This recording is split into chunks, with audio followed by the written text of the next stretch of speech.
Hybrid Futures is a pilot project which is thinking about the climate crisis not just from the perspective of the subject matter of the artwork, but also in terms of everything that goes into making the exhibition, making the work, building the exhibition, transporting it, storing it. So it's a real opportunity for the partners to come together, and that includes Castlefield Gallery. And we're really excited to be working with University of Salford Art Collection, Touchstones in Rochdale, the Grundy in Blackpool, and Shezad Dawood studios. And we've all come together really to learn from each other and to just really think at every stage what small or big things we could be doing better. My name is Parham Ghalamdar. I'm specializing in oil painting, and my practice is mostly about exploring the blurry borders between painting, or specifically oil painting, and the world out there and other mediums. For instance, in the past few years I've been very much interested in the overlap between painting and the world of artificial intelligence. And I've recently also started to make ceramics, which very much relates to the paintings as well on an existentialist, humanist level. For the Poetics of Water duo show, I've been representing two different bodies of works, one the ceramics, sculptures, and oil paintings. And the ceramics, which are, most of them are vases, like these functional vases, they're very much inspired by this Persian classic poetry of Khayyam, where a vase is always a metaphor for the beauty yet fragility of human being.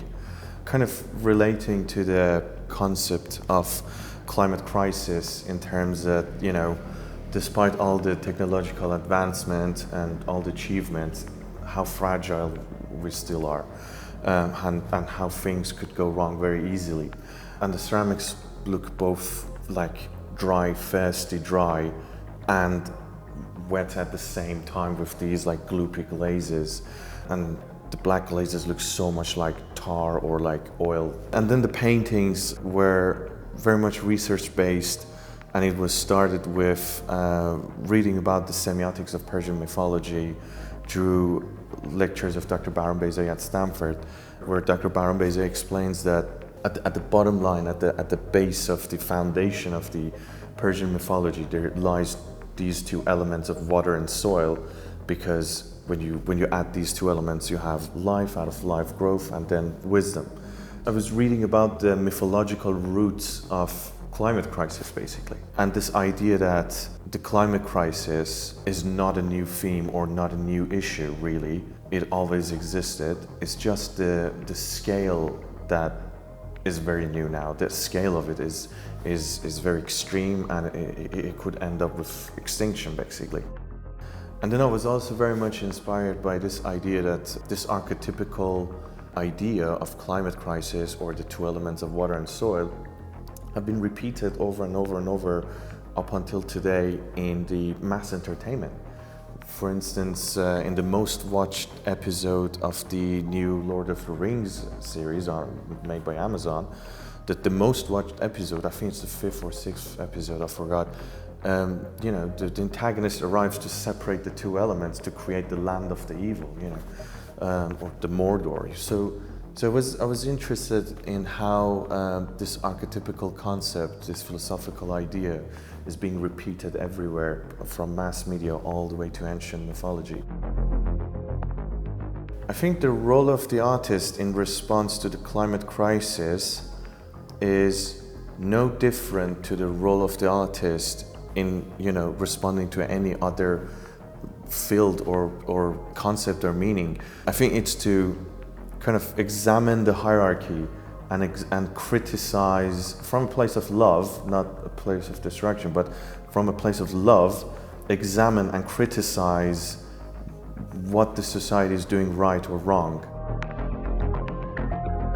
The Hybrid Futures project was this amazing multidimensional, really multi-layered long-term project with professional development, mentorship. It enabled me to interact with topics which were out of my comfort zone, or I wasn't really thinking about, kind of pushing myself to read further about my own carbon footprint and be more conscious and be more careful about the decisions that I make in the studio producing works. I like to work with installation. When I was younger, I was really obsessed with doing collages, and I think it's because I like bringing in lots of different elements and materials, and I see installation work as kind of a 3D collage where you can bring in multiple perspectives, multiple materials and layers. I also work very collaboratively, so sometimes with projects this can manifest in forms of workshops and audience participation, but it also manifests within my practice from the very start of the artworks. So all of my work exists within an ecosystem of interdependency, working with technicians, with musicians, with sound artists, and I'm really passionate about a collaborative way of working. I'm definitely not the romantic image of a lone artist. I like to collaborate with people. I think we can learn a lot that way. The work in this exhibition is primarily focused with rain, and this project came about at the start of 2022 when there had been a drought in Morocco, as there is every year and is getting worse and worse every year. We were on the rooftop doing this cyanotype workshop and it started to rain. So without the sunlight, it would be very hard to do a cyanotype workshop, but obviously everyone was so happy and rejoicing at the fact that it was raining in terms of the land for agriculture. And so I thought to myself, this doesn't have to be a complete failure. Let's leave the cyanotype covered materials on the roof and let's see what happens. And what happened was very clear prints of the raindrops. So 2 of those prints are featured in this exhibition, and they were really the starting point for this project.